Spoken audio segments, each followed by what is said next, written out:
ጤና ይስጥልኝ ተመልካቾቻችን የተለያዩ ዓለም አቀፋዊ ጉዳዮችን በጥልቀት የሚዳስሰው ኤንቢሲ ዓለም አቀፍ ተጀምሯል። ዛሬም እንደወትሮው አለማየሁ አሊና ቢኒያም ካሲ አብናችሁ ቆይታ የምናደርግ ይሆናል። ተመልካቾች ከኛ ጋር ሆኑ። አሌክስ እንዴት አለ? ዛሬ መስገን ሁሉ ሰላም መስገን አለን። እንግዲህ ዛሬ በጣም ቻይናን የተመለከቱ መረጃዎችን ከሰሞኑም ነበርንባቸው። ኦብቪየስሊ ፕሬዚዳንት ዶናልድ ትራምፕ ወደ ቻይና ማቅናታቸውን ተከትሎ አሁን ደግሞ በተለይ ግልጽ ሊታዩ የሚችሉ ኦፍ ኮርስ ቻይና ጋር ያላቸው ግንኙነት ይታወቃል። ፕሬዚዳንት ቭላዲሚር ፑቲን ደግሞ ትራምፕን ተከታትለው ገቡ የሚለው መረጃ ዓለም ከፖለቲካ ባሻገር ከኢኮኖሚ ባሻገር ከዲፕሎማሲ ባሻገር የተለየ ትርጓሜ እንዳለው በስፋት እየተዘገበ ነው። ዓለምም አረዳዷ እንደዛ ነው። እንግዲህ ፕሬዚዳንት ዶናልድ ትራምፕና ሺ ጂንፒንግ ወዳጆች ናቸው። ኦልድ ፍሬንድ የሚባባላሉ። ያው ቻይናውያን ኦልድ ፍሬንድ ሲሉ አንድ ዲፕሎማት ወይም ደግሞ አንድ የውጭ ሀገር መሪ በዛ አገር በኮሚኒስት ፓርቲና በቻይና መንግስት ትልቅ ውለታ ሲኖረው ፌቨር ሲደረግ የሚሰጥ ስም ነውና ኦልድ ፍሬንድ ይባላል። ከዚህ በፊትም በእርግጥ እነ ሄንሪ ኪሲንጀርም እንደዛ ይባሉ ነበረ። ከዛ አንጻር እንግዲህ ለ25ኛ ጊዜ ነው ፕሬዚዳንት ሺ ጂንፒንግ ከፑቲን ጋር የሚገናኙት። ጉዞ 25 ጊዜ ያህል ፑቲን ወደ ቻይና ተጉዘዋል። ዴን ደግሞ ከ40 ጊዜ በላይ ያህል ሁለቱ መሪዎች ተገናኝተዋል በተለያየ መድረክና አጋጣሚ የሚሉ መረጃዎች በስፋት ይወጣሉ። መጀመሪያ እንግዲህ ቻይናና አሜሪካ ግንኙነትን ከዚህ በፊት በደንብ አስተነዋል። አሁን ደግሞ እንደው በተወሰነ መጠን የቻይናና የሩሲያ ግንኙነት ብዙ ሰው ቻይናና ሩሲያ ሁሌ ወዳጅ አድርጎ ይወስዳቸዋል። ግን በብዙ አባጣ ጎባጣ አልፈው ነው እዚህ የደረሱትና የአንድ ሀገር ባህሪም ነው። ከዚህ አንጻር እንደው እንደ መግቢያ አይነት አንስተን ወደ ዋናው ሀሳባችን ብንገባ አሌክስ። መልካም ጥሩ ነው። ያው እንደሚታወቀው የትላልቅ መሪዎች የትላልቅ ሀገራት መሪዎች ወደ አንድ ሀገር ጉብኝት ሲያደርጉ ምናልባት ከአመት በፊት ምናልባትም ከ8 ከ9 ወራት በፊት እቅድ ተይዞ ነው እንጂ እንዲዘው ተብሎም አይገባም። በእርግጥ ይህ የአጋጣሚ ጉዳይ ነው። የሁለቱ ሀገራት መሪዎች ወደ ቻይና ያቀኑት እዚህ ጋር አንድም የቻይናን ታላቅነት ያሳያል። ምክንያቱም ትላልቅ ነን ብለው የሚያስቡ ሀገራት ወደ ሶስተኛ ደረጃ ትገኛለች ተብላ ወደምትታሰብ ምናልባትም አንደኛም ልትሆን ትችላለች እና ማን ያውቃል ወደ እሷ የሄዱት ጥሩ ምክር ለማግኘት ጥሩ ወዳጅነት ለማግኘት ኢኮኖሚያቸውን ለማሳደግ ደህንነታቸውን ለማስጠበቅ ነው ሁለቱም መሪዎች ወደዛ የተጓዙት። ወደዛ በሚጓዙ ሰዓት ከመጓዛቸው በፊት የዓለም ሁኔታ ምን ነበር? የዓለም ሁኔታ የዓለም ሂደት ምንድን ነበር? የነበረው አባጣ ጎርባጣ ጦርነቶች፣ ስደት፣ እነዚህን የመሳሰሉት ነገሮች የሁለቱን መሪዎች ሀገራት ወደ ቻይና እንዲከትሙ አድርጓቸዋል። ቻይናና ሩሲያ ወዳጅነታቸውን የሚለውን ባለፈው ዝግጅታችን ላይንም በደንብ በስነ ስርዓት ገልጸናል። በስታሊን ዘመን ጀምሮ እስከ ክሩሽቾቭ ወይም ብሬዥኔቭ ድረስ እስካለው ድረስ ማለት ነው። እንዲያውም በዚሁ አጋጣሚ አንድሮፖቭ የሚባሉ መሪ ነበሩ ከዚህ በፊት እና አንድሮፖቭ የኬጂቢ ጄኔራል ማኔጀር ዳይሬክተር የነበሩ ናቸው እና በአንድ ወቅት ወደ ቻይና ሄደው ከመጡ በኋላ ያውም ከቻይናና ሩሲያ በጣም መጥፎ ግንኙነት አላቸው በሚባልበት ጊዜ ግን አንድሮፖቭ ያንን ጉዳይ ለማለስለስ ወደዛ አቅንተው ነበር። ግን ከዛ ደርሰው ከመጡ በኋላ ኢሚዲየትሊ ከአውሮፕላን እንደወረዱ በጣም በከፍተኛ ሁኔታ ችግር ደረሰባቸው እና በኋላ ሲታይ የኪድኒ ፌሌሪቲ መሆን ቻለ እና በጣም ብዙ የሚሰሩ ሰው ረጅም ሰዓታትን የሚሰሩ ያለማቋረጥ የአገሪቱን ሴኩሪቲ የሩሲያን እንዲሁም ደግሞ የሙስናን በመዋጋት በጣም ኃይለኛ የሚባሉ ካሉት መሪዎች ሁሉ ከስታሊንም በላይ በቃ ይሄ ሙስናን ሌብነትን በማጥፋት የታወቁ ነበሩና ያው እንደሚታወቀውም በስልጣን ዘመናቸውም አጭር ጊዜ ነው የነበራቸውና ምናልባት ቻይናዎቹ መርዘዋቸው ሊሆን ይችላል የሚል ነገር በስፋት ነበረ የሚወራው ለአመታት እና ከቅርብ ጊዜ በኋላ ነው እንዲያውም ነገሮች ሚስጥሮች እየወጡ የሕክምና ሚስጥሮች እየታወቁ ሲመጡ ያኔ ከቻይና ጋር የተያዘ ነገር እንዳልሆነ ማለት ነው እና እንዲህ አይነት አሉባልታዎች ራሳቸው በመንግስታት ደረጃ ያለውን ቁርሾ ያባብሰው ነበር። ግን ከዛ በኋላ አሁን ከ25 አመት በፊት እንግዲህ ቭላዲሚር ፑቲን ወደ ስልጣን ከመጡ በኋላ ግን የቻይናና የሩሲያ ግንኙነት የጋብቻ አይነት ግንኙነት ደረጃ ነው የደረሰው እና አንደኛቸው ከአንደኛቸው ደግሞ ጥገኛ የሆኑበት ነገር አለ። ወደፊትም ደግሞ ራሷ ሩሲያ ወደ አውሮፓ የምትልከው ወይም ደግሞ ለአውሮፓ ወይም ለአሜሪካን ልታቀርብ የምትችላቸው ነገሮች ሁሉ ለቻይና ብቻ ብታቀርብ ራሱ ለእሷ አዋጭ ይሆናል። ቻይናም ራሷ የምትፈልገውን ነገር ሁሉ ከሩሲያ ማግኘት ትችላለች። ሩሲያም ራሷ እንደ ትልቅ ገበያ ልትሆናት ትችላለች ማለት ነው እና እዚህ ጋር እንግዲህ ባጭሩ እናድርገው በሚል ነው። ወደ ጂኦፖለቲካሉ ጉዳይ ግን ስንገባ እዚህ ጋር የምትታየን ሀገር አሁን እስራኤል፣ ኢራን፣ ዩክሬን ናቸው። እንግዲህ እነዚህ ተቃርኖች ናቸው። አልቆም ወይም ደግሞ ጉዳያቸው አልፈታ ያለው የዩክሬን ጉዳይን በተመለከተ አውሮፓውያኖቹ ናቸው ይበልጡን የሚያቆላልፉት ማለት ይቻላል። በአንድ በኩል ደግሞ ዩክሬን ውስጥ ያለው የሙስና ሁኔታ በጣም የገነነ ስለሆነ እንዲያውም ባይገርምህ ከ2 ቀን በፊት የዜሌንስኪን ሚስት በቁጥጥር ስር እንድትውል ራሱ የዩክሬን የሙስና ጽህፈት ቤት እንትን ብሏል አሳውቋል። እና ይኸውም ጋብቻቸውን ሁሉ ወይም ደግሞ ፍቺ ፈጽመው በዛ ጉዳይ ላይ እንዲጠየቁ እስከ ማለት ደረጃ ይሄን ዞሮ አሁን ዜሌንስኪ የማይፈርም ከሆነ ወይም የጦርነቱ እንዲያበቃ ስምምነቱ የማይፈርም ከሆነ በሙስና በኩል ሊጠይቁት እንደሚቻል አይነት ነገር ይሄ በአንድ በኩል የሚደረግ ጫና ነው። በአውሮፓውያኖቹ ደግሞ ለማዳን ደግሞ የሚፍጨረጨሩት ሌላ ጉዳይ ነው እና ያው በአንድ በኩልም ስታያትም ዩክሬን ሳንድዊች ሆና ግን ሙስናው አለ፣ ጦርነቱ አለ፣ አውሮፓ አለ፣ አሜሪካን አለ። እነዚህን ደግሞ ለማግባባት ደግሞ ይበልጡን እንደ ሩሲያ ሆና ደግሞ ቻይና ከትራምፕ ጋር እንደተገናኙ እርግጥ ነው። ፖለቲካ ተንታኞችም ብዙዎቹም የዚህ ጉዳይ ላይ አንስተውታል እና ዩክሬንም ራሷ ዋና ርዕስ ሆና በትራምፕና በሺ በኩል ጥሩ የሆነ መግባባት ላይ እንደደረሱ ይታወቃል። በአንድ በኩል ጉዳዩ ቢያመዝንም ጦርነቱ ቢያመዝንም በአሁን ሰዓት በትናንት ወዲያው እንደዚሁ ማለት ነው ሁለቱም ወገኖች የሚያደርጉ ጦርነት እየተባባሰ በመምጣቱ በኢራን በኩል ደግሞ በኩል ያየነው አሁንም ቢሆን የዚህ የኤነርጂውን ወይም ደግሞ ነዳጅ ከኢራን የምታስመጣውን ነገር ለመቀነስ የሚለውን ነገር ቻይናዎቹ እንግዲህ በማለስለስ ከትራምፕ ጋር የሚያስተካክሉት ነገር አለ ተብሎ ነው የታሰበው እና የቀናቸውም ይመስላል በዚህ ጉዳይ ላይ እና ኢራን እንደ አንድ ሀገር እንደ አንድ የኮንፍሊክት ፖይንት ተይዛ እስራኤልም እንደዚሁ እና ዩክሬን ናቸው። ከሩሲያ ጋር ግን ላላት ግንኙነት ግን ቻይና አሁንም ቢሆን ቀጥታ የሆነ እንደ ኔቶ አይነት ድርጅት ማቋቋም አያቅታቸው። ግን ቻይናዎች ምንጊዜም አንድ ፕሪንሲፕል አላቸው። ኃይላቸውን ወይም ጉልበታቸው ምንድነው ኃይልህን ጉልበትህን ደብቅ እና ጊዜ ጠብቅ የሚሉት ነገር አላቸው። እስከዛሬ ድረስ ከብዙ ሀገራት ጋር እንደ ሌላው ሀገራት ባይበዛም ከብዙ ሀገራት ጋር ከጎረቤቶቻቸው ጋር ግጭት ውስጥ ነበሩ። ግን ያ ግጭት ከቆመ በኋላ እንኳን የመጨረሻው ግጭታቸው የነበረው ከህንዶች ጋር ነበር። ከህንዶቹ ጋር የነበረውን ግን ግጭታቸውን በ3 ቀን ውስጥ ነው ረምረመው የጨረሱት። እጅግ ፈጣን ነው የነበሩት። አሁን የታይዋን ጉዳይ ጦርነቱ አይካሄድም አይነሳም። ነገር ግን ይሄ የሶቨሬኒቲ ጉዳይ የሉዓላዊነት ጉዳይ የሚለውን ፖለቲካሊ ብቻ ነው ይሄን ጂኦፖለቲክሱን መያዝ የፈለጉት። አሜሪካኖቹ ደግሞ ነገር በመፈለግ ሁለተኛ ደግሞ የጦር መሳሪያቸውን ለመሸጥ በሚያደርጉት ጥረት ነው። ስለዚህ በግልጽ የሁለቱ ሀገራት የቻይናና የሩሲያ በጦር ስምምነት የጋራ የጦር ስምምነት ባይኖራቸው ግን በየአመቱ የጦር ልምምድ ያደርጋሉ። በየአመቱ ቴክኖሎጂ ይለዋወጣሉ። ይሄ ነገራቸው በፍጹም ሊፈርስ የሚችል አይደለም። ግን አሁንም ወደ ኋላ መለስ ብለን ባለፈው ስንወያይ እንደነበረ ሁሉ ካስታወስክ የአሜሪካኑ መሪ በ1972 በሄዱ ሰዓት ኒክሰን ያን ጊዜ የነበረው ቻይናን ከሩሲያ ለመገንጠል የሚለውን ነገር ነው። አሁን ደግሞ ትራምፕስ ምን ነው ሊያደርጉ የሚችሉት? ምናልባት ሩሲያን ከቻይና ሊገነጥሉ ነው ወይስ አሁንስ ሩሲያን ቻይና ላይ ተጽዕኖ በማድረግ ሩሲያን እንዲያገሉ ለማድረግ ነው? አየህ እዚህ ጋር የሚታየው ሁለት ነገሮች አሉ። አውሮፓውያኖቹ እያደረጉ ያሉት ከዩክሬን ጋር በሚያደርጉት ጦርነት የሩሲያን ኃይል ለማዳከም ነው፣ ወይም የሩሲያን ጥይት ወይም ደግሞ አሚኔሽኖቹን ለመጨረስ ነው አላማቸው። በዚህ በኩል ደግሞ አሜሪካን ደግሞ ያለውን የኢኮኖሚ ሁኔታ ለምን ቡም እያደረገ እንደሚመጣ ይታወቃል። አየህ በዚሁ እንጨርሰው በሚል ነው ይህን ውይይት።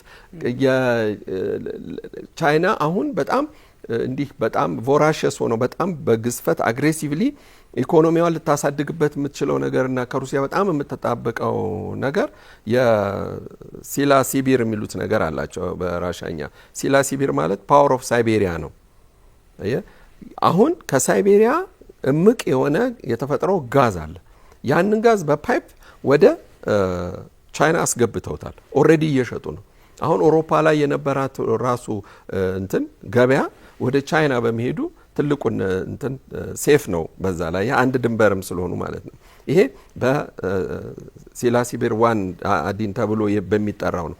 ሁለተኛውን ክፍል ግን አሁን ምናልባት ሊፈራረሙ የሚችሉበት ነው። ያ ማለት ደግሞ በሞንጎል በኩል አድርጎ እስከ እስያ ድረስ ለማሰራጨት ነው ይሄ ሀሳባቸው እና ቭላዲሚር ፑቲን በአሁኑ ግንኙነታቸው ከ40 በላይ ዶክመንቶች እንደሚፈረሙ ከ17 በላይ ሚኒስትሮችና ምክትል ሚኒስትሮች አብረዋቸውን የሄዱት የሩሲያ የክልል ፕሬዚዳንቶች አብረዋቸውን የሄዱት ትላልቅ የሚባሉት እንዲሁ ደግሞ የካምፓኒዎች መሪዎች አብረዋቸውን የሄዱት እና በጥቅሉ ይህንን ይመስላል።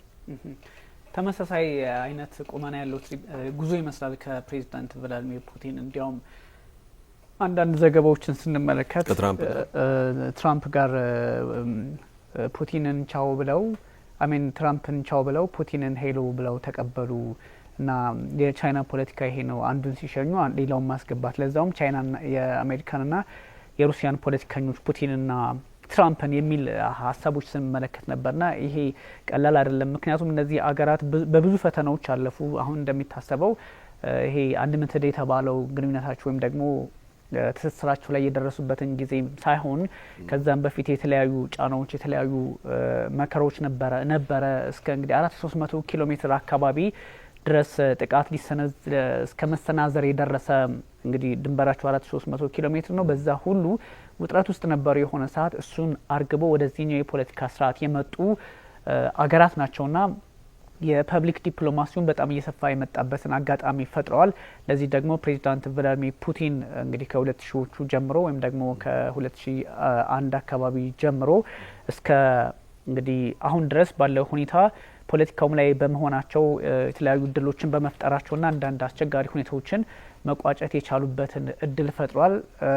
ከዛ አንጻር ግንኙነታቸው የበረታ እንደሆነ ይነገራል። ምናልባት እነዚህ ሀገራት ላለፉት 30ና 20 ዓመታት ግንኙነታቸው እንደሚታወቀው አይነት እየሆነ ቢመጣም ግን በሶቪየትና እንግዲህ በድሮ በኮሚኒስቶቹ ዘመን አሁንም ኮሚኒስቶች ናቸው በእርግጥ በዛ ጊዜ በነበረው ትንሽ የማኦውን ሶቪየቱ ትንሽ ዶሚኔት ስለሚያደርግ ከዛ አንጻርም ክፍተቶች ተፈጠሩ። አሜሪካን ፖለቲካውን እዛ ውስጥ ገብታ ለመስራት ሞከረች።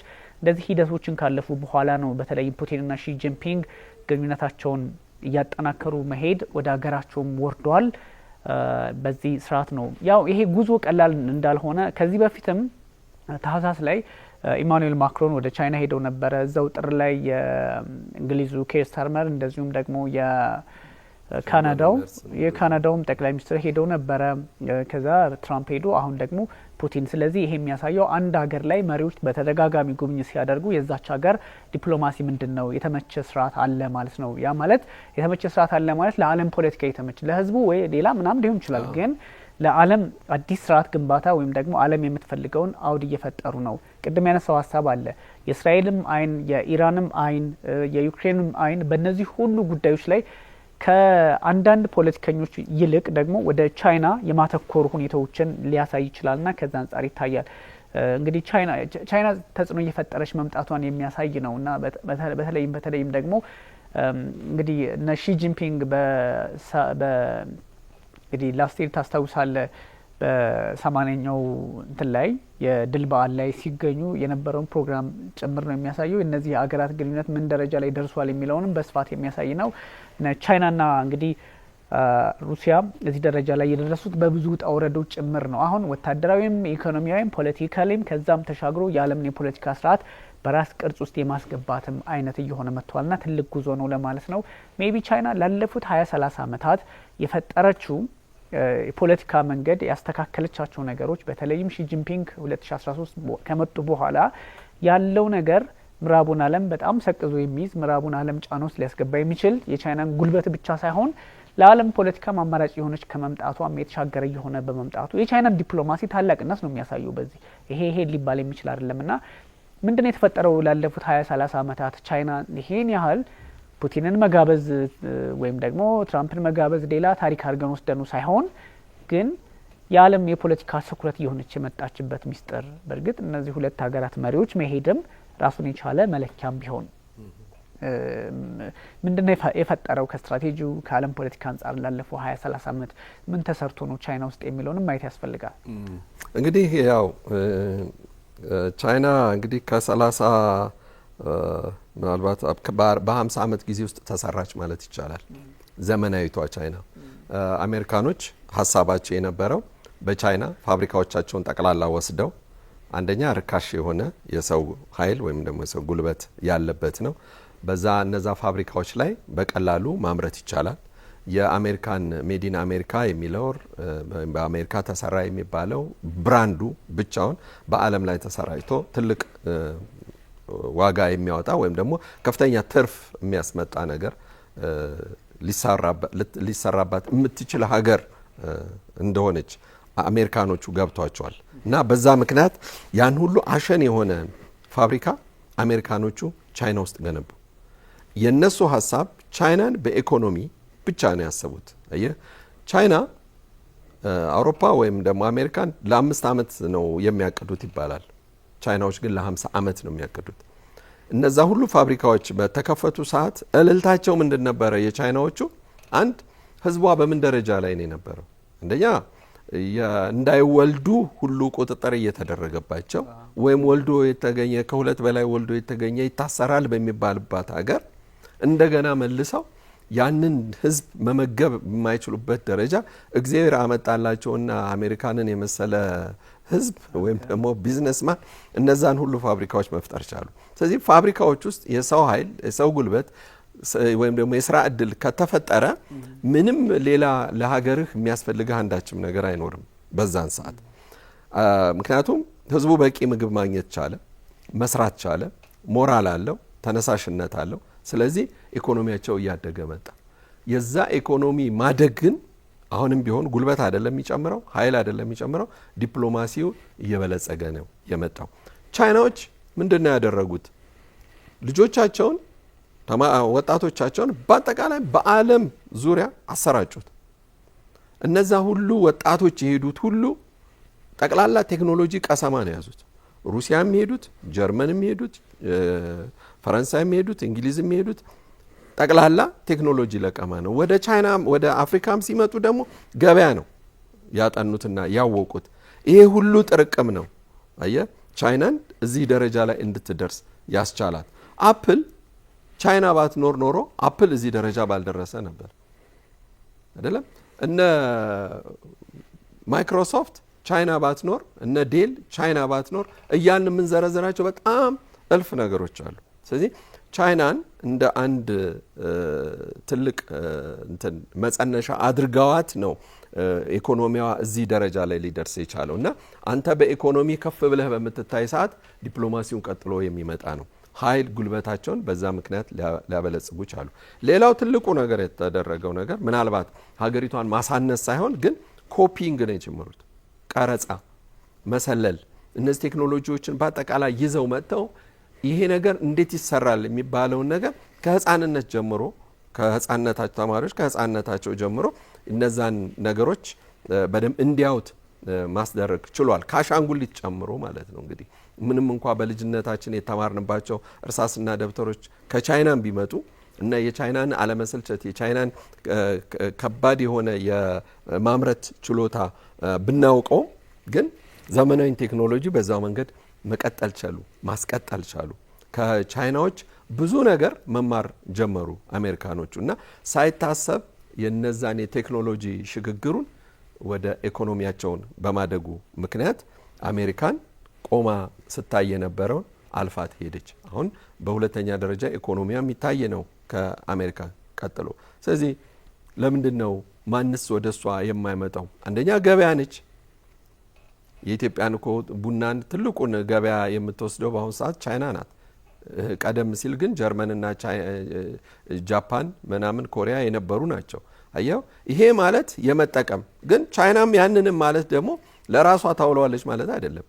ወደ ሩሲያ መልሳ የምትሸጠው ግን ቻይና ናት። አየው ስለዚህ ብዙ ነገር አፕዴት አድርገዋል። ቢዝነስ ማይንዳቸው እጅግ በጣም ከፍተኛ ነው። በኢራንና በኢራቅ ጦርነት ጊዜ የምታስታውሰው በኢራቅ አሜሪካን ጆርጅ ቡሽ የአሜሪካን ጦር በኢራን ላይ በሰፈረ ሰዓት የኢራን ጦር ሰራዊት ልብስ ይፈልግ ነበረ። ለጦሩ የሚያስፈልገው ከ40 ቀናት ያነሰ ጊዜ ነበር። በዚህ ጊዜ ውስጥ ግን ልብስ የሚያቀርብ አልነበረም። ነገር ግን ቻይናዎች ናቸው ሙሉ ጣቃ ጨርቅ ይዘው ገብተው መርከብ ውስጥ እየሰፉ አሜሪካን የደረሱትና ያስረከቡት ይባላል። ይሄ በቢዝነስ ህብረተሰብ ዘንድ እንዳንድ ትልቅ ስኬትና ማሳያ የሆነ ነው። ትራንስፖርቲንጉን ፕሮዳክሽን ታይም አድርገው ነው የወሰዱትና ያስቀመጡትና ይሄ ማንም ያላሰበው ያስደነገጣቸው ነውና ቻይኒስ አርዚስ እየተባለ ሁሉ መባል የተጀመረበት ጊዜ ነው። ስለዚህ ነው ብዙ ነገር ማለት የሚያስችል ነገር የሚያስወራን ነገር በቻይና በኩል ያለው። ስለዚህ ሩሲያ ደግሞ ለሷ ጥሩ መከለያ ሆነች። ቻይና ደግሞ ኃይል ካገኘች ነዳጅ ካገኘች የኃይል አቅርቦት ካለ ኢኮኖሚ ምንም የሚያንስበት ነገር የለምና ሌላውም አፍሪካ ሀገራትም እንደዚሁ ተመሳሳይ የሆኑትን ነገሮችን ልናይ ልንቀስም የሚገባን ነው። በአሁኑም ግንኙነታቸው በአብዛኛው ከቢዝነስ ጋር ብቻም ሳይሆን ከኃይል አቅርቦት እንግዲህ የዩኒቨርሲቲ ፕሬዚዳንቶች ጭምር ነው እኮ አሁን በግንኙነት ውስጥ ሄዱት። አየ የዩኒቨርሲቲ ፕሬዚዳንቶች የወታደራዊ ተቋማት እነዚህ ወደፊት እኮ የጦር መሳሪያም አብረው ሊያመርቱ እንደሆነ ነው የሚያሳየው። እነማን ሄዱ ብለ ፕሮፋይላቸውን በምታይ ሰዓት ላይ የሰዎቹን ፕሮፋይል በምታይ ሰዓት ላይ ይሄን ነገር ነው የሚያሳየን። በቃ ገባ ብለህ ስታይ ለምን ሄደ ከሌ እንዲሁ በከሽ ዝም ብሎ አውሮፕላን ላይ ተሳፍሮ አይሄዱም። መቼም ጥሩ ነገር ይዘው ሊመጡ ነው። ብዙ ነገር ያሳያል። ጃፓን እንደምታውቀው ያው ቻይናን የምታላገር ስትውር ቻይናን የምታላገር ላይ ተጽዕኖ ስትፈጥር እነ ማኦ ዜዱንግና አሁን የታይዋኖቹ ካይሺክ ወይም ደግሞ ፖለቲካሊ ልዩነት የነበራቸው ሰዎች አንድ ላይ ሆነው በሀገሪቱ ፖለቲካ ላይ ትልቅ እርምጃ ወስደው ጃፓንን ካባረሩ በኋላ እንኳን አሁን ጃፓን ያለችበትን ሁኔታ ጃፓን ኢኮኖሚካሊ ጃፓን እሺ እንደዚህ ፊልም በምናይ ሰዓት ማለት ነው ይሄ አሁን አውሩስ አውቶሞቢል ራሻ የሚል የራሳቸውን መኪና ነው ይዘው የመጡት እና ይህ አንድም የሚያሳየው ነገር ማለት ነው አሁን ሩሲያ በፖለቲካ ውስጥ ብዙውን ጊዜ ይሄ ሾዊ የሆነው ነገር አለ አይደለም ለሾው ነው ብለን የምንለው እና ይሄ ከቻይና አይደለም ወይም ደግሞ ማርሴዲስን ወይም ደግሞ ሌላውን ነገር የመጠቀም ጉዳይ ሳይሆን የራሷን አሁን ይሄ ሴናት የሚባለው ለሰሜን ኮሪያው መሪውም ሰጥቷቸዋል በግል ይሄን ነገርና የራሳቸውን መኪና ራሱ ጭነው መምጣታቸው ብቻውን አውሮፓውያኖችን በጣም በብዙ እንዳንጫጫቸው ትናንትናና ከትናንት ወዲያ ወጡ ዘገባዎች ነበሩ ለማለት ፈልጌ ነው። እና ሩሲያን የሚያህል ሀገር በአሁን የፖለቲካ አውድ ላይ እንደዚህ አይነት ነገሮች ይጠበቃሉ። አንደኛ ታጅበው የሚገቡባቸው አቋራርጠው ባህር ብዙ ባህርን አቋርጠው ስለሚያልፉ የሚታጀቡበት መንገድም እኮ ለየት ያለ ነው። ፑቲን የሳቸው ፕሌን አለ። ከዛ ደግሞ የሚያጅቧቸው የጦር አውሮፕላኖች የጦር ጀቶች የአንድ ሀገር ከባድ ኃይል የተንቀሳቀሰ ያህል ነውና ይጠበቃል። ኦፍኮርስ ኤርፎርስ ዋን ላይም እንደዚህ አይነት ነገሮች አሉ የፕሬዚዳንት ዶናልድ ትራምፕም ላይ ግን እንደዚህ አይነት ነገሮች እንደው ጃፓንን ስታነሳት አሌክስ በዚሁ አብረን ማንሳት ያለብን ጃፓን ከዚህ በፊት በተለይም ቻይናን የምታህል ሀገር እንዳልኩ እስከ ማስተዳደር የደረሰች ግን ደግሞ ቻይናውያን አንድ ላይ ሆነው ካሸነፉ ካስወጡ በኋላ ደግሞ ምንም እንኳን ልዩነት ቢኖራቸውም በልዩነታቸው ውስጥም ሆኖ የታይዋን ጣጣ ሊመጣ ቢችልም ግን እነሱ ያሉበት ደረጃ አሁን ጃፓን ያለችበት ደረጃ ጃፓን ኢኮኖሚካሊ ግዙፍ በቴክኖሎጂ ግዙፍ በዓለም ፖለቲካ ላይ ስሟም ሊነሳ የሚችል ነው። ግን አሁን ቶኪዮ ምን አለች የሚል የለም ዓለም ላይ ቤጂንግ ምን አለች ነው። እንደውም እኮ አሁን ፕሬዚዳንት ዶናልድ ትራምፕ ደጋግመው ዋሽንግተንን እንደው በሁሉም ጥቃት ለሰነዝር ነው ሲሉም ተቻዋለው ሲሉም ብዙ ነገሮችን ሄድ መለስ ሲያደርጉ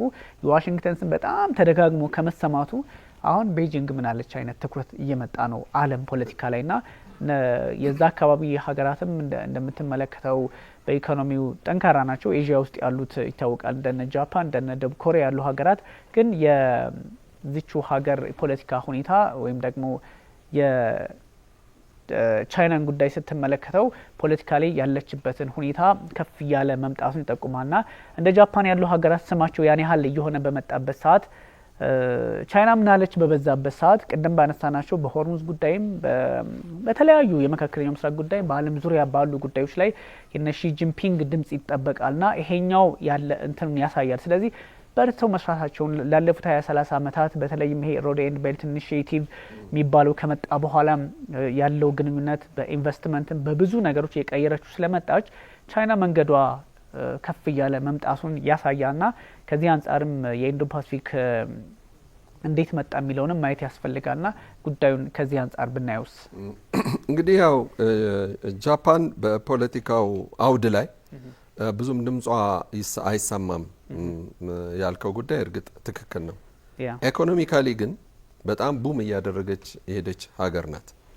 አየ አሁን ለምሳሌ በብዛት የኦቶሞቲቭ ኢንዱስትሪውን በመናይ ሰዓት የቻይና ኦቶሞቲቭ ኢንዱስትሪ እጅግ በጣም በከፍተኛ ሁኔታ እየላቀ መጥቶ እነ ማርሴዲስንና እነ ቮልክስዋገን ሁሉ አስደንግጧል፣ እነ ሬኖንም ጨምሮ ማለት ነው።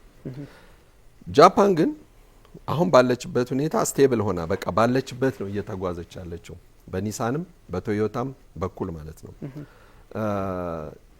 በሌላው ግን ኢንዱስትሪዎቿ በአጠቃላይ ብዙዎቹ የምዕራባውያን አክሲዮን ያለባቸው ናቸው። አየ አክሲዮኑ ወይም ደግሞ የጃፓን ነው ብለህ እንደ ሉዓላዊ ማለት ነው በቃ ይሄ የጃፓናውያን ነው ብለህ የምትላቸው ነገሮች ብዙዎቹ የሉ። እነ ሶኒን ጨምረህም ጄቪሲን ብትላቸው ሌሎቹም ትልልቆቹ እነ ሂታቺ ምናምን የሚባሉት ሄቪ ዲዩቲ የሚያመርቱት እንደገና ደግሞ እነ ቶሺባ ድሮ ኮምፒውተር ላይ የነበሩት አሁን ደግሞ ኤነርጂ ጄኔሬተሮች ምናምን የመርከብ ኢንጂኖች ምናምን ማምረት ወደ ማምረት ሄደዋል። ገባ ኮምፒውተሩን ትተውት ማለት ነው። አየህ እና ይለውጣሉ ሁልጊዜ ኢኮኖሚ ሲስተማቸውን ማለት ነው። ስለዚህ ለሰዎች ወይም ደግሞ ለሀገራት ሊያስፈልጋቸው የሚችለውን ነገር ድምጻቸውን አጥፍተው እሱን ነው እያመረቱ ያሉት። ስለዚህ ቴክኖሎጂያቸውንና ኢኮኖሚያቸውን ነው እያሳደጉ ያሉት። ፖለቲካሊ ግን ትተውታል። አንደኛ የተዉትም ልክ ቀስም እንደተሰበረበት ከሁለተኛው ዓለም ጦርነት ላይ የደረሰባቸው ጉዳት ቀላል የሚባል አይደለም። አየው። ሁለተኛ እንደገና ደግሞ ይሄ የባህል ጦርነት የምዕራባውያን የባህል ጦርነት ብለህ ራሱ የምትለውን የሚዋጉበት መንገድ እጅግ በጣም ከፍተኛ ነው። አንደኛ በአሁን ሰዓት ራሱ በጃፓን ውስጥ ብዙ ወጣቶች ሱሳይድ ያደርጋሉ ይባላል። በየጊዜው በየአመቱ እየጨመረ ነው የሚለው። ስትሬስድ ናቸው። እነዚህ ነገሮች ጋር ነው እነሱ ፋይት የሚያደርጉት። አየ አገር ውስጥ ያለውን ችግር አገር ውስጥ ያለውን ጉዳያቸውን ነው የሚታገሉት እንጂ ወደ የዚህ የፖለቲካ አሬና ውስጥ መግባት የሚፈልጉም አይደሉም። እንደምታየውም ደግሞ ምናልባት ቶኪዮ ላይ ስብሰባዎች ተካሂደው ቢሆን አየ የጃፓን ኢኮኖሚም የሚያድግበት መንገድ የጃፓንም ተሰሚነት የሚጨምርበት ነገር ይኖራል። ቻይና እንደዛም በጃፓንም ተቀጥቀጣም እኮ አሁንም ቢሆን ጃፓንና ቻይና ጥሩ ግንኙነት አላቸው። ኢኮኖሚካሊ ብዙ ነገሮችን ታቀርባለች። ስለዚህ ጎረቤቷም ስለሆነች ከጃፓን የሚወጡ ለሰው ልጅ በየዕለቱ ለምግብነት የሚውሉ በጣም በርካታ ነገሮች እጅግ በጣም ጠቃሚ የሆኑ ነገሮች ከጃፓን ወደ ቻይና ነው የሚሄዱት። ምናልባት ካስታወስክ ከ5 ወይም ከ7 ዓመት በፊት የወተት ምርቶች ወደ ቻይና ይገቡ ነበር እና አንድ ባክቴሪያ ተገኘ ተብሎ ወደ 3 ዓመት አካባቢ ነው ሰስፔንድ ያደረጓቸው። እንትኑን ምንም አይነት ለምግብነት የሚውል ፕሮዳክት ምንም አይነት ፕሮዳክት ወደ ቻይና እንዳይገባ የሚል እገዳ ቻይና አውጃ ነበር። በዛን ሰዓት ላይ በጣም ከፍተኛ ክራይሲስ ነው የደረሰባቸው። ፋብሪካዎቻቸው ሁሉ እስከ መዘጋት ደርሰው ነበር። ምክንያቱም አውሮፓም አሜሪካም ሊገዟቸው አይችልም። ይሄ የኳሊቲ ጉዳይ ነው። ግን በጣም ጥቂት ነገር ነው የተበላሸባቸው። እንግዲህ ብዙዎቹ ማምረቻዎቻቸው እኮ ሰው አልባዎች ናቸው፣ ኮምፒውተራይዝድ ናቸው፣ ሮቦታይዝድ ናቸው። በእንደዛም ነገር ሆኖ ግን ፕሮብሌም እንደተፈጠረ ስለገባቸው ሊያስቆሟቸው ቻሉ። ስለዚህ በተቻለ መጠን ጃፓኖች አሁን በቴክኖሎጂያቸውና በኢኮኖሚያቸውን በማሳደግና ቴክኖሎጂያቸውን በመሸጥ ላይ ነው ያሉት እንጂ በፖለቲካ አሬናው ላይ ብዙም አይታዩም። ለዛ ነው ግን አሁን ፓኪስታን ግን ብለን በምናይ ሰዓት ላይ ግን አሁን ፓኪስታን አንደኛ ለኢስላሚክ ስቴት ለምትላቸው በአጠቃላይ ቅርብ ናት። ሁለተኛ እንደገና ደግሞ የሷ የኒውክሊየር ኃይል መታጠቋ ብቻዋን እንደ አንድ ታላቅ ሊያደርጋት ይችላል። ስሟም ራሱ ከፍ ብሏል። ገባ በፊት የሚታወቁት የነበረው ጠቅላይ ሚኒስትሮቹ መውጣትና መግባት አንዱ አንዱን የማጥፋት የመጠፋፋት አይነት ፖለቲካ ጠልፎ የመጣል ፖለቲካው ላይ ብቻ ይተኮርባቸው የነበሩ ሀገራት ጥሩ ናቸው። ከቻይናም ከሩሲያም ጋር ጥሩ ናቸው። ከአሜሪካንም ከአውሮፓውያኖችም ጋር ጥሩ ናቸው። ስለዚህ ስብሰባዎችም ወደዛ እንደ አስማሚነት ሊሄዱበትም የቻሉበት አጋጣሚ በዚህ ምክንያት ነው። ሁለተኛ እንደገና ደግሞ ይሄ ህዝቧንም ራሱ የፓኪስታን ህዝብ በስሞል ስኬል ኢንዱስትሪ ደግሞ እንደ ቻይና የቻይናን አይነት ትምህርት ወስደው አሁን በጣም ትልልቅ ቴክኖሎጂዎችን የሚያመርቱ ሀገራት ናቸው። ኢኮኖሚያቸውን እንዳሳደጉ ሁሉ እነሱ ደግሞ በፖለቲካ አሬናው ደግሞ ከፍ ብለው እየታዩ ነው። በተለይ ፓኪስታን ስትል የመካከለኛው ምስራቅ ጉዳይ አሁን ኢራንና አሜሪካን በማደራደሩ ያላት ሚና ትልቅ እየሆነ መጥቷልና ይሄን ያነሳ ነው። አንዳንድ ሀገራት የሆነ ጊዜ ታላቅ ነበሩ፣ ግን እንደነ ቻይና የቤት ስራቸውን በመስራት ባለበት ልክ ድምጽ አጥፍቶ በመስራት ከዛ የሆነ ሰዓት ላይ ድምጽ ቢጠፋም ባይጠፋም ዝም ብለህ በሰው ሀገር ፖለቲካ ላይ አሁን ኢንቮልቭ አያደርጉም እና ኢንተርቬንሽን እንትን ነው የሚከተሉት። ኢራንና አሜሪካ እየተዋጉም ቢሆን ለኢራን የተወሰነ ሳይድ እንዳላት ቢታወቅም ፖለቲካሊ ኢንጌጅመንቱም እንዳለ ቢታወቅም ግን ደግሞ ማንም ጦርነት ውስጥም ይሁን እጇን አስገባች ለማለት አስቸጋሪ ቢሆንም ግን ፖለቲካሊ አሁን ድምጽ ላጥፋ ብትልም ማጥፋት አትችልም። ያለምን ቁጥር 2 ኢኮኖሚ ይዘ እንዲያውም በአንዳንድ ፒፒፒ በሚባል ፐርቼዚንግ ፓወር ፓሪቲ የሚባል አለ። በሱ የኢኮኖሚ መለኪያ የመጣን ሀብት ባለሙያዎች ያውቁታል። በሱ እንኳን ቻይና ከአሜሪካ የተሻለች እየሆነች የመጣችበት አጋጣሚ ብዙ ጊዜ ተፈጥሯል። በየአመቱ ሊቀያየር የሚችል ነገር ሊሆን ቢችልም በኮሙሌቲቭ ነገር ግን አሜሪካ ከሁለተኛው ዓለም ጦርነት ጀምሮ የሰራችው ነገር አለ። ዓለም ላይ በደንብ የወሰደቻቸው ነገሮች አሉ። እሱ በቀላሉ የሚነካም የሚናድም አይደለም። ግን ደግሞ የቻይና ግስጋሴ ደግሞ በ5 እና በ6 አመታት ወይ እስከ 10 አመታት ማክሲማም የሆነ ነገር ሊያጥለቀልቅ ይችላል። እንደነ ትራምፕ ደግሞ የቻይናን እንቅስቃሴ በዚህም በዛም እያዋከቡ የሆነ ቦታ ላይ ስታክ እንድታረግ የሚያደርግ አይነት ነገር ከሆነ የታይዋኑን ጉዳይ እንደምንም ቀስቅሶ ጦርነት ውስጥ ካስገቡ ቻይና በዚህ ፍጥነት አትሄድም።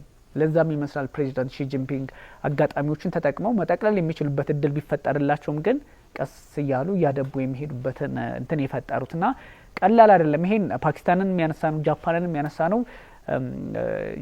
በተለይ ደግሞ ጃፓን የፓኪስታንን ያህል በዚህ በመካከለኛው ምስራቅ ጦርነት እንኳን ስሟ አለመነሳቱ አገራት የሆነ ጊዜ ከፍ ብለው የሆነ ጊዜ የሚጠፉት እንደነ ቻይና ቤታቸውን ዘግተው አለመስራታቸው ጭምር ነውና ቻይና ያለመስራት በተለይም ይሄ ግሎባል ሳውዝ እና ግሎባል ኖርዝ የሚባለውን እንደ ብሪጅም ልታገለግል የምችል ናት። ሞር ደግሞ ወደ ግሎባል ሳውዙ ታዳጊ ሀገርም አይደለች ስሟ እንደዛ ስለሆነ ሞር ወደዚህኛው ትመጣለች እና በዓለም ፖለቲካ ላይ የተለያዩ ጥምረቶችን በመያዝ ትልቅ ስራ እየሰራች ያለች ሀገር ከመሆኑ አንጻር ነው መሪዎችን እዚህም እዛ አንድ መሪ ለዛውም እንደነ ትራምፕና እንደነ ፑቲን ያሉ መሪዎች ወደ አንድ ሀገር ሲሄዱ ቀላል አይደለም። እንደነ ኢማኑኤል ማክሮን እንደነ ኬር ስታርመር ያሉትም እንዳሉ ሆኖ ግን ፖለቲካሊ ትልቅ ቦታ በዛ ላይ ትራምፕ ሲወጡ እሳቸው ሲተኩ ምንድን ነው ቻይና ይህ የምትሞላው ቫኪዩም ዓለም ላይ ያለውን ክፍተት በትራምፕና በፑቲን እንኳን ተመሳሳይ አቋም አላቸው ብለን ብንወስድ እንኳን በቻይናና በአሜሪካ በሩሲያ መካከልና በአሜሪካ መካከል ያለውን የፖለቲካ ልዩነት ምንም የፈለገ አንድ ላይ ሰሩ ቢባል እንኳን የምታውቀው ነው። አንተ በደንብ ታውቀዋለህ። ያንቀጠና እሱን ቫኪዩም የምትሞላ ሀገር ሁለቱን የተለያየ አቋም ያላቸው ሀገራት እንኳን አሁን ሊግባቡ ይችላሉ የሚል አረዳድ ቢኖርም ግን እነዚህን ሀገራት ሞስኮና ዋሽንግተንን አንድ ላይ ሊያቆም የሚችል ሀሳብ በመያዝ ረገድ መካከለኛው ምስራቅ ላይ ያሉ ልዩነቶች ምንም እንኳን ፑቲንና ሺ ጂንፒንግ አንድ አይነት አቋም እንዳላቸው ቢነገርም በመካከለኛው ምስራቅ ፖለቲካ ላይ ሌሎች ጉዳዮችም አብረው እየተመዘዙ የሚወጡበት እድል ተፈጥሯልና ይሄኛውን ጠንቅቆ ማየት ስለሚያስፈልግም ጭምር ነው። ስለዚህ አዲስ የዓለም ስርዓት ብዙ ጊዜ በተደጋጋሚ ይባላል ይሄ ማልታይ ፖለር ለመፍጠር እንደ ቻይና ያሉ ሀገራት እንጂ እንደ ብዙ ራሽያን ብትሆን የምትመለከተው በእንደዚህ አይነት የጦር መሳሪያ ቴክኖሎጂ ከፍ ያሉ ናቸው ይታወቃል። ኢኮኖሚካሊ ደግሞ ቻይና ሁሉንም ታሟላለች፣ ኢኮኖሚውንም ታሟላለች፣ ጦሩንም ታሟላለች። ፕላስ ደግሞ ለሁሉም ገበያውን ከፍታ አውሮፓ አሁን ፑቲን አውሮፓ ጋር አይሰሩም፣ ቻይና ግን አውሮፓም ጋር ትሰራለች። እንዲያውም አሜሪካ ጋር ስትኮራረፍ ከሌሎቹ ጋር መስራት ጀመረች። እና እንደዚህ አይነት ለሁሉ ክፍት የሆነ የሚመስል ግን ከራስ ጥቅም አንጻር የተቃኘ ሲባል የቻይና ፖሊሲ አንተችም ኦብቪየስሊ ይታወቃል። ግን ቻይና ሁሉ ምንድነው የሚባለው ሁሉም ነገር መልካም ሁሉም ነገር በጎ ምናምን ተብሎ አይወሰድም። ይሄ ግልጽና ግልጽ የሆነ ነገር ነው። ግን ዓለም አሁን ባለችበት የፖለቲካ ስርዓትና አውድ ኒው ወርልድ ኦርደር ለማምጣት በሚደረገው ጥረት ከየትኛውም በላይ አሜሪካ የራሷ ዓለም አላት። የራሷ የምታስተዳድረው ዓለም አለ። ይህ ዓለም የአሜሪካ ነው። በአሜሪካ ቅርጽ፣ በአሜሪካ ፍላጎት፣ በአሜሪካ ፖሊሲ፣ በአሜሪካ አይነት ግንዛቤዎች የሚሄዱ ነው። ይሄንማ ሌላ አሜሪካም አለችበት፣ ምዕራባውያን ሌሎቹም ተጨምረው እንግሊዝም ሊያስቀጥሉት ይችላሉ። ግን አዲስ አማራጭ ማምጣት ያስፈልጋል ሲባል ቻይና አይነት ሀገር ያስፈልጋል ከሚለው አንጻር ለማየት ነውና ይሄ መልታይ ፖለሩን ከማምጣት ብዙ ኃይላትን ብዙ ወገን ሜዳው ለሁሉም ክፍት ይሆናል። በቻልከው ትሮጣለህ። የደከመ አሁን የአፍሪካ ሀገራት መጠንቀቅ ያለባቸው በተለይ መሪዎች ሜዳው እኩል ይሰጣል፣ አሯሯጡን ማስተካከል ያስፈልጋል። እዚህ አሜሪካ ምግር እየገባ ቻይና ምግር እየገባ የምትሄድ ከሆነ ሁለቱም ጠልፈው ይጥለዋል። ስለዚህ ልኬቱን የያዘ አይነት አንተን ስላለው ነውና ከዚህ አንጻር ሀሳብን ብናነሳ አሌክስ ሚናዋ ላይ ሚናዋ ላይ ብለን እንዲያውም ማለት የፈለኩትም እሱ ነው። ሚናዋ ምንድነው ብለን ከፋፍለን ልናየው እንችላለን። ከጃፓን ጋር ያላት ሚና የተለየ ነው። ለእስያ ለኮሪያ ያላት ሚና የተለየ ነው። ከሰሜን ኮሪያ ጋር ያላት የተለየ ነው። ከሩሲያ ጋር ያላት የተለየ ነው። ከአፍሪካ ጋር ያላት የተለየ ነው። ስለዚህ ምርት እንኳን ያው እንትን ነው። እሺ ሌላ ርዕስ ይዘን ሰፊው እናወራበታለን። ግን ለምሳሌ ወደ አፍሪካ ብለን ወደ አህጉራችን ግን ስንመጣ ቻይና ለኛ የምትሰጠን ነገር ምንድነው ብለን ስንል ብዙ ጊዜ ኢንፍራስትራክቸር ነው። ይሄ ሮድ ኤንድ ቤልት ኢኒሺዬቲቭ ወይም ደግሞ የቻይናን እንትን የሚያሳይ አይ ቲንክ ያሳዩናል። እሱንም ከዚህም አንጻር ብናነሳ አሁን ይሄ የእሱ የቤልት ኢኒሺዬቲቭ ጉዳይ እኛም ብቻም ሳይሆን ያደረጉት ምንድነው ድሮ ቻይናውያን ከሺህ ዓመታት በፊት በፈረስና በበቅሎ ይጓዙ የነበረባቸውን ስፍራዎች ይዘው እነዛን ሀገራት የሚነኩ ስፍራዎችን ላይ ኢኮኖሚያቸው እንዴት ነው የቀድሞቹ እና ወዴት ነው አሁን እየተመለስን ያለ ነው፣ አሁንስ የት ናቸው ያሉት የሚለውን ነው መለስ ብለው የሚያዩት። አሁን እነ ሞንጎሊያ እነ ኢንዶ ቻይና ብለን የምንላቸው በዛ መስመር እነ ህንድ ብለን የምንላቸው በዛን ሰዓት ላይ ሁለቱም ታግለው ተለማምጠው ተሳስመው የሚሻሻጡ የነበሩ ሀገራት ናቸው። አሁን ቻይና ከፍ ብላ ነው ያን ውለታ ላለመርሳት ነው ይሄን የቤልት ኢኒሺዬቲቭ የሚባለውን ነገር ይዘው መስራት የጀመሩት እና ያ ለአፍሪካም ለኛም ሀገር ጭምር ተርፏል። እንዲያውም ብዙ እኮ እንትንም አለው በዚህ ጉዳይ ላይ የምትሰራ ከሆነ ፕሮጀክት ካለ እጅግ በጣም ከፍተኛ የሆነ ገንዘብ በጀት ሰጥታለች ኦልሬዲ ቻይና ለአፍሪካውያን ማለት ነው። በዚህ ልክ ነው አሌክስ ሁለንተናው የትስስር ነው የፈጠረችው ዓለም ላይ። ስለዚህ አሁን አፍሪካ መታ ይህንን ነገሮች በምታደርግበት ሰዓት ምንድነው ለሷ የሚከብዳት ነገር የለም። አየህ አንደኛ ኢንፍራስትራክቸር ካለ በባቡር ከቻይና ወደ አፍሪካ በባቡር መምጣት የሚቻል ከሆነ የአፍሪካን ወዛደር ይዘህ ወደ ቻይና መግባት ትችላለህ። ከቻይና የተመረተውን ወደ አፍሪካ ማምጣት ትችላለህ። አየህ አሁን አንዱ አድጎ አንዱ ጨቋኝ አንዱ ተጨቋኝ የሚባል ነገር የለም። እዚህ ጋር ነው አሁን ያ የኮሙኒስት ስርዓታቸው ለነሱ የበጃቸው። ግን ይሄንን ምንድነው ያደረጉት? ኢምፕሩቭ አደረጉት፣ አሻሻሉት፣ አፕዴት አደረጉት። አየህ ከዘመን ጋር ነው አብሮ የሄደው የቻይና ኢኮኖሚ። ስለዚህ የባቡር ሀዲድ መሰራቱ የመንገድ መሰራ ጉዳይ አሁን ኢንፍራስትራክቸር ብዙ ጊዜ አደገ ሲባል የሀገርን ኢኮኖሚ አሳደገ ብቻ ማለትም አይደለም። እንዲያውም ኢኮኖሚስቶች እንዲያውም ኢንፍራስትራክቸር ማደግን እንደ አንድ ትልቅ ነገር አይደለም የሚይዙት። ዋናው የሚይዙት የሰው ኃይል ወይም ደግሞ የሰው ጉልበት በስራ ላይ የሚውልበትን መንገድ ነው ለአንድ ኢኮኖሚ እድገት እንደ መጣቀሻ ወይም ደግሞ እንደ አንድ እድገት ማሳያ የሚያደርጉት። ቢያንስ በአመት 50 ቢሊዮን ኪዩቢክ ሜትር ነዳጅ ጋዝ ወደ ቻይና ልታሳልፍበት ትችላለች። ቅድም በሞንጎሊያ በኩል ያልከውን እና ይሄ በጣም ከብዙ ዓለም ጋር አይ ቲንክ 160 ምናምን አገራት ጋር ይሄ ሮድ ኤንድ ቤልት ኢኒሺዬቲቭ ኢኮኖሚክ ቤልት እያሉትም ነው ኦፍ ኮርስ እና በጣም ኮኔክት የሚያደርገው ሙሉ ዓለም ነው። እና አሜሪካ ትንሽ B3W የሚባል አምጥተው ነበር እነ ባይደን ቢልዲንግ ባክ ዘ ቤተር ወርልድ የትኛው ነው የተሻለው የራሳቸውን ለማስቀጠል ነውና ልክ ይሄኛውን ይገዳደራል የሚል አቋም ነበራቸውና በጣም ይሄን እንትን ማለት ይፈልጋል። አሁን እኮ መሰለ አሁን አሜሪካን ኢንፍራስትራክቸር ልዘረጋላት አይችልም። ይሄ የነሱ የኢኮኖሚ ስርዓቱ ነው። በቃ ይሄ የካፒታሊስት ስርዓቱ ነው። ሲልክ ሮድም አልነበረ በጥንት ዘመን ልክ ነው። ያ ነው እኮ ያው ቀድሞ ንግዳቸው ይካሄድበት በነበረበት ያልኩ በዛ ነው። ሲልክ ሮዱ ነው እንዲያውም ስፖንሰር ያደርጋሉ ያልኩ እሱን ነው። እንዲያውም በዚህ በሲልክ ሮዱ ምክንያትም ነው። ግን እንዳልከው ቻይና ምናልባት ወደፊት የዚህ ሳንክሽን ምናምን ሊገጥማት ይችላል ተብሎ የሚታሰበው ነገር ትናንትና እነ ኤለን መስክ በቢዋይዲ ላይ ይስቁ የነበረው ነገር አሁን ተገርመው ይገርማል ብለው ያሉበት ዘመን ኢቭን በኤለን መስክ እንኳን የኢኮኖሚ እድገት እንኳን መካከል የቢዋይዲ ኢኮኖሚ እንደዚህ ቡም አደረጉ የአንድ የሶስት የአራት አፍሪካ ሀገራትን በጀትን የሚያንቀሳቅስ አንድ የመኪና አምራች ካምፓኒ ባትሪ ሲያመርት የነበረ አሁን ትልልቅ እጅግ ዘመናዊ ከነ መርሴዲስ ጋራ ሊገዳደር የሚችል መኪኖችን ማምረት ችለዋል። ትራምፕን ተከትለው የሄዱት ኤለን መስክ እንግዲህ ቻይና ምን ያህል ገበያ እንዳላት ነው። እሺ እና እነዚህ አይነት ነገሮች ናቸው የቻይናን እንትኖች ኢኮኖሚ የሚያድግበትን ነገር ራሳቸው ቻይናዎቹ ካላበላሹት በቀር የትኛውም የዓለም መሪ ወይም ደግሞ የትኛውም የዓለም መንግስት ሊያስቆመው አይችልም የነሱን ነገር። ግን ይሄ የወራሪነት አይደለም ባህሪ የያዙት ኢኮኖሚያቸውን አንተም ትጠቀማለህ እነሱም ይጠቀማሉ። ይሄ ነው ትልቁ ነገር። ግን እዚህ ጋር ማወቅ ያለብን ነገር ኢንዱስትሪዎቻችን ላይ ያሉት ነገሮች እንዴት ናቸው የሚሰሩት?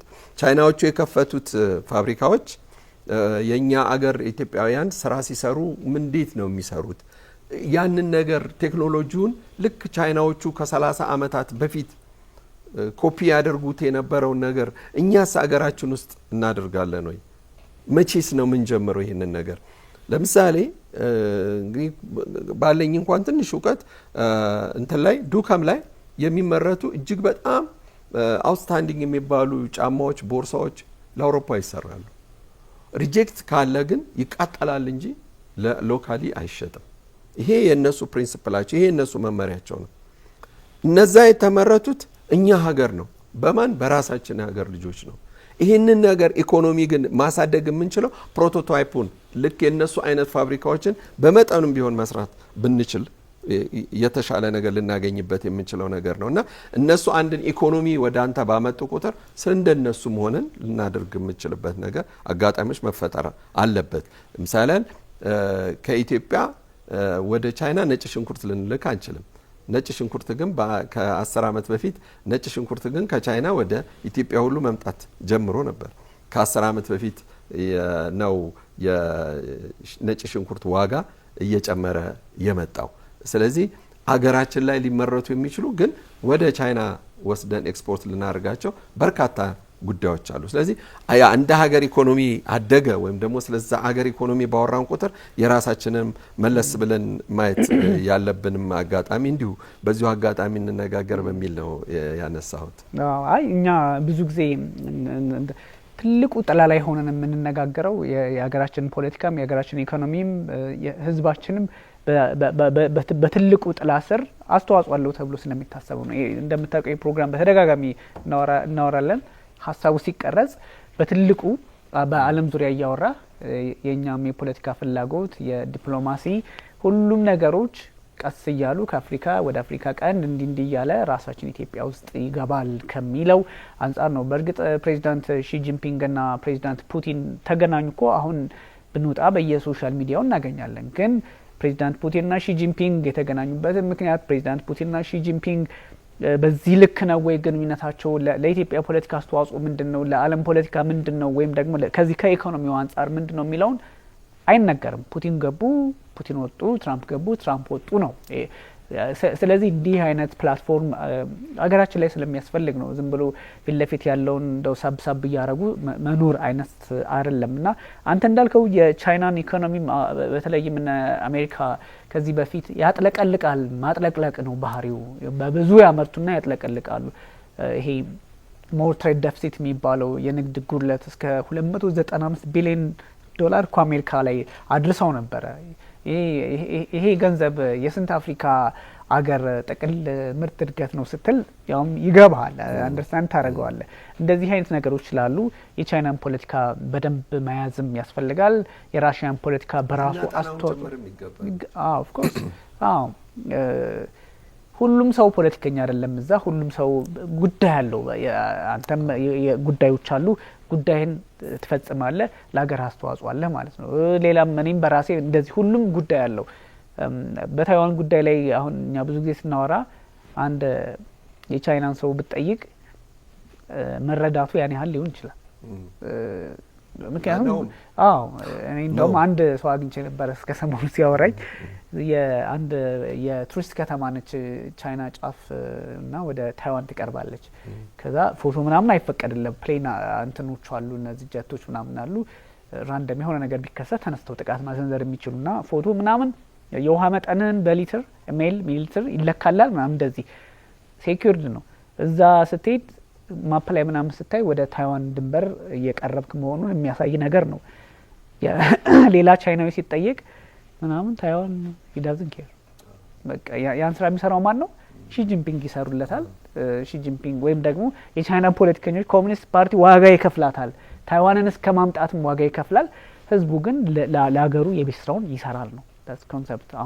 ትልቁ ነገር እኛ ሀገር ላይ ሁሉም በጉዳዮች ላይ ትንሽ ነጥቦች አሉን፣ ግን አስተዋጽኦአችን ደግሞ ልክ የምናውቃትን ያህል ትንሽ ነች።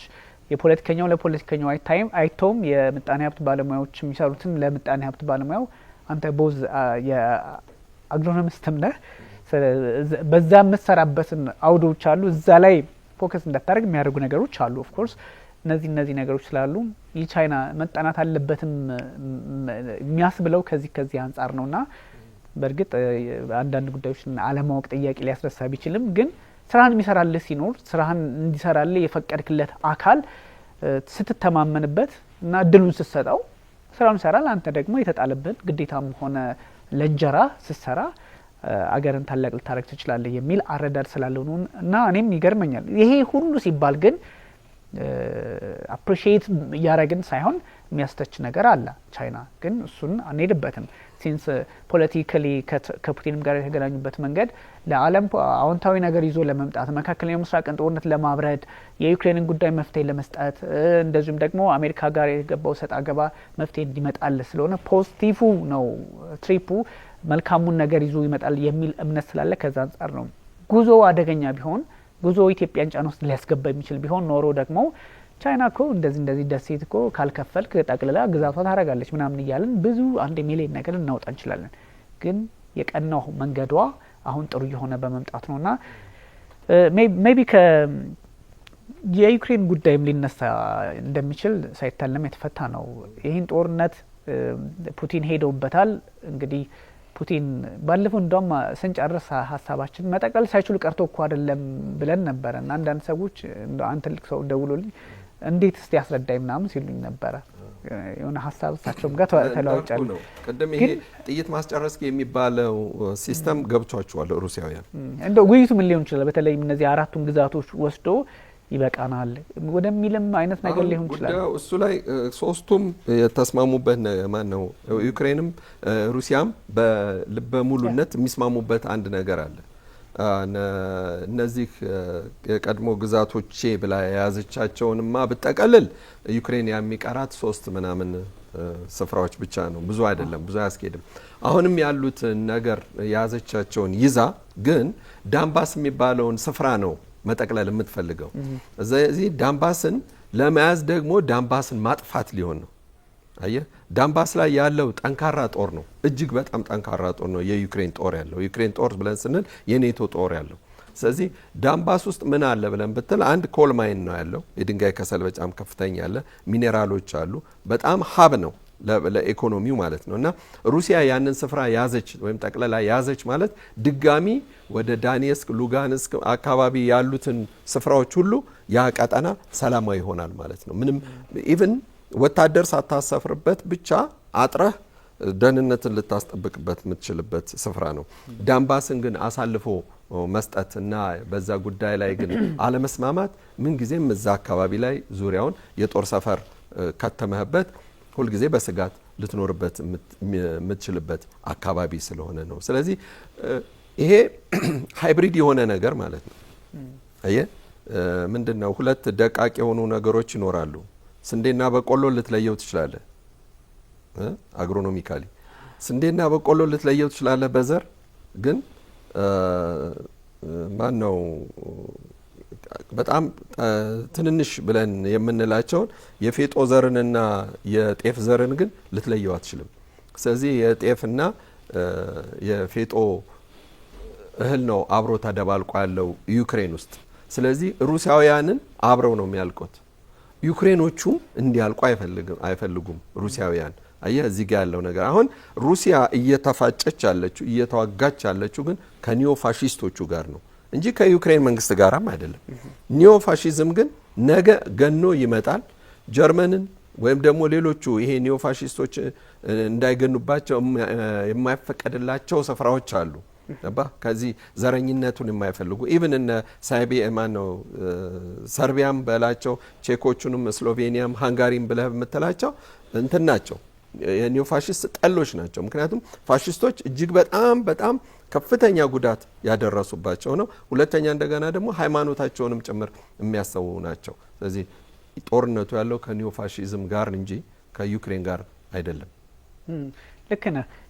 አሁን 25ኛ ዓመት 2001 ላይ ቻይናና ሩሲያ ጉድ ናይበርስ ምንድነው መልካም ወዳጅ ጉርብትናና ወዳጅነት በሚለው ስምምነት መሰረት 25ኛ ዓመታቸው ላይ ደርሰዋል። እሱንም ታሳቢ ያደረገ ጉዞ ነውና ይቀጥላል ነው፣ ሌላ ትርጉም የለውም። የዩክሬን ጉዳይ ያነሳውል ዩክሬን መነሳቱ ስለማይቀር ነው። በሁለት ቀን ቆይታቸው ይህን ጉዳይ አለማንሳት አይቻልም።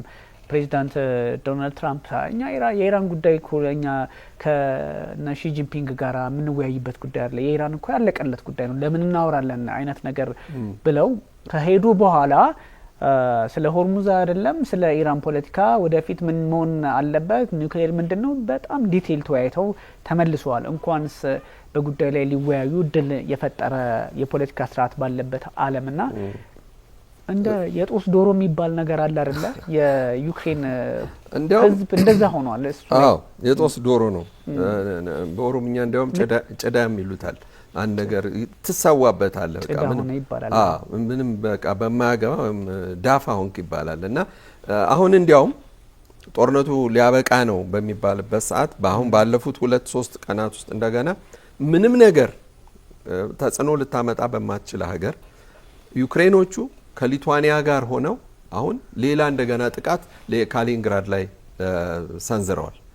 አሁን ሳርማትን ይዘ ሰሞኑን ወይም ከትናንት ወዲያ ጀምሮ ከፍተኛ የጦር ልምምድ ያውም የኒውክሊየር የጦር ልምምድ ሩሲያ እያደረገች ነው። ይሄ በሰፊው ገና በኒውስ ደረጃ በደንብ ተስፋፍቶ የሄደ ነገር አይደለም። ሳርማት አሁን ከትናንት ወዲያ የተደረገው እንትን ያውም ቢሃይንድ ስክሪን ያሉት ነገር አለ። ጀነራሉን አናገሩና ቭላዲሚር ፑቲን ጀነራሉን አናግረው ከጨረሱ በኋላ ይሄንን የሳርማትን እንትን ውጤታማ ነው ምናምን ብለው ሪፖርት ካዳመጡ በኋላ በነገራችን ላይ በሩሲያ ህይወት ነው ያሉት። በሩሲያ ህይወት ውስጥ ከፍተኛ ክስተት ተብሎ የሚቆጠር መሆኑን ትገነዘባላችሁ ብለው ነው ያሉት። 35 ኪሎ ሜትር እንደውም ከባድ እኮ መቆየት ይችላል ማለት ያ ማለት ሲዞር ነው የሚቆየው። ከባቢ አየር ላይ ሲሽከረከር ይቆያል። ፓርሻሊ ኦርቢትን ይነካል ነው ምናምን እንደዚህ መረጃዎችንም ስመለከት ነበር። አዎ እንግዲህ ትንሽ ጉግል ካደረግን ስለ ኒውክሌር ስለ ጦር መሳሪያው እንላለን። ስለዚህ አሁን በሊቱዋኒያ ላይ ሆኖ ወደ ካሊንግራድ ላይ ከመጣ አሁን ነው ጉዱ። ምናልባት ቭላዲሚር ፑቲን እዚህ ጉዳይ ላይ ትንሽ የለሰለሰ አቋም የሚይዙ ከሆነ በሩሲያ ሕዝብ ዘንድ ግን ትንሽ ጥላቻ ሊያድርባቸው ይችላል።